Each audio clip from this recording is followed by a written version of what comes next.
Thank you, Mr. Chairman. The American people are deeply concerned about the politicization of domestic terrorism. This issue has been at the forefront over the past month in response to an order from the Attorney General for the FBI to convene meetings across the U.S. in response to constitutionally protected speech and assembly at school board events, particularly in Virginia. In September, the National School Boards Association released a public letter to President Biden requesting federal assistance to address alleged violence targeting children, school board members, and educators.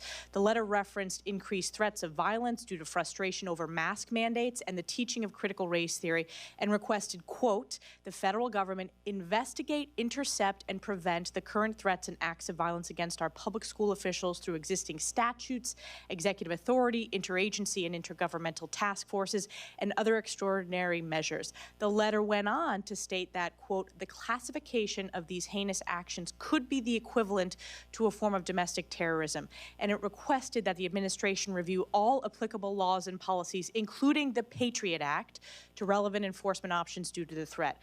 We know, according to emails obtained by the group Parents Defending Education, that the school board coordinated this letter with the White House prior to this release.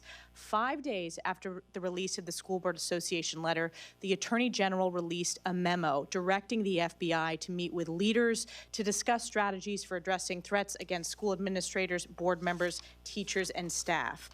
In testimony before the House Judiciary Committee, Attorney General Garland confirmed that this letter was the relevant factor in the creation of the memo that was sent out by the Department of Justice. This is the politicization at the Department of Justice without facts to support the alleged growing threat and need for federal investigation, specifically targeting parents and parental groups. We now know that the School Board Association released a statement to its member rescinding the letter, saying they, quote, regret and apologize, and yet the Attorney General has not retracted this memo.